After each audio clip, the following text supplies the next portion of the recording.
Hello, everyone. I'm Teresa Trask. Hi everyone, I'm Val Shergill. What's up, everyone? It's Count Classy. Hi, I'm Kim Kawashima. Welcome to the 5-Minute Chat.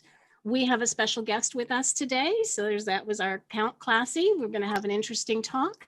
Our question today is, do you wait for someone to apologize or reach out for... Come on, Kimmy, you got this. You got it. Okay. Our question today is, do you wait for someone to apologize or reach out before you offer forgiveness? That could be a That's touchy heavy one. Mhm. Yeah. Ooh, At I think first- it depends. Sorry, go ahead, Count. Well, I was just going to say at first, I think I was going to say, personally, I would try to... See, I don't even know. Because now that I'm thinking about it, it's like that energy. Do I want to have that negative energy? Do I just want to move on with my life? Or do I allow it to like affect me? And like the older I get and like the more I'm into like creating music and creating art, I'm like, why do I want to have that energy, affect my mood and my life? So maybe I just cut ties and move on with my life and make new relationships with people.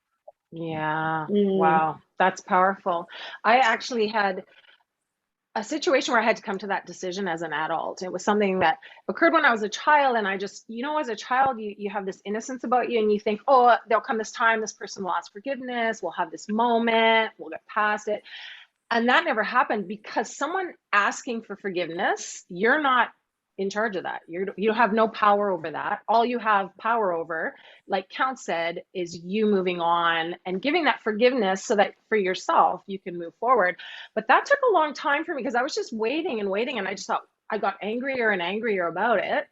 And then I just realized, wow, this is winding me up. That person, this is not impacting them at all at this point. And for my own soul, I need to move forward into forgiveness. Because I would say, yeah, I want to wait for that person to own their responsibility. But what happens if they don't do that? Then you're trapping yourself in this spiral of unforgiveness and bitterness, and you get trapped by that. So, yeah, I'd have to say that depending on the circumstance, sometimes you're not going to get that ask for forgiveness, and you just have to let it go. Yeah, I'm totally with you there, Teresa. Like, at this point in life, gone through so much different dramas and things. It's like, do you really want it to carry on hurting you? Can you let go? Like, is there a point where you just, cut off and say, enough's enough? Like, that forgiveness is never going to come to me, and it's just eating away at me, and it's just putting me somewhere or in a place that I shouldn't be in. And yeah, like Count said, you there's a point in time where you just have to move on and let it go. And that's where I'm at as well. Not waiting around for anybody's forgiveness. I think that, there's that whole thing that people are always saying, you've got to be the better person and step up and be the one to apologize, and that, but it's hard. It's hard to do. And I think it's hard because there's such a feeling around that of, if you are the one to apologize, then you're admitting that you were the one that was wrong. And that's not necessarily true. And I think that comes from, when kids are told, you say sorry. And, it's ingrained into them that they feel like, but I'm not wrong, I shouldn't have to say sorry. Well, that's not the only thing you're saying sorry for. You're not just saying sorry, you're wrong. You're saying sorry about the whole thing. But it's not easy.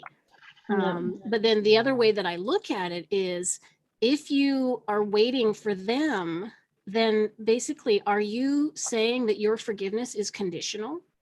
They have to prove themselves to you before you're willing to move on. That's, it's a different way of looking at it.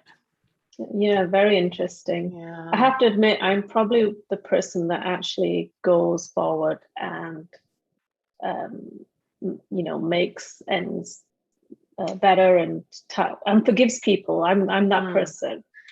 before they actually come out and own it. So it doesn't bother me that way. I'd rather try and fix things than break things and keep them broken for my own self. But yeah, definitely interesting there, Kimmy. Of course, I think go ahead. It's subjective too, right? And it depends on the situation. What's best for yourself is either you're going to mend it with them or you're going to cut them off. But at the end of the day, you always got to think about what's the best situation for you. Yeah, Right, definitely. right. I'm sure that there are times when it's not worth.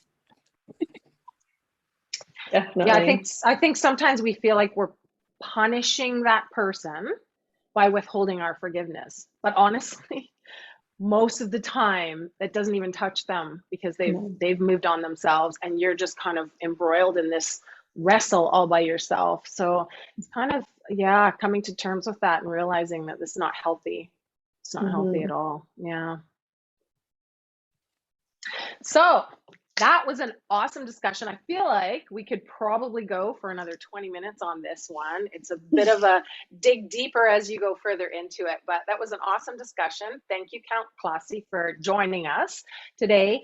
Please like and subscribe to our channel if you want to hear more conversations like this. We have lots of interesting topics that we cover each week, and we'd welcome you to send us your questions if you want us to cover a question that we haven't already covered or thought of ourselves. That would be amazing. Thank you for joining us, and we'll see you next time.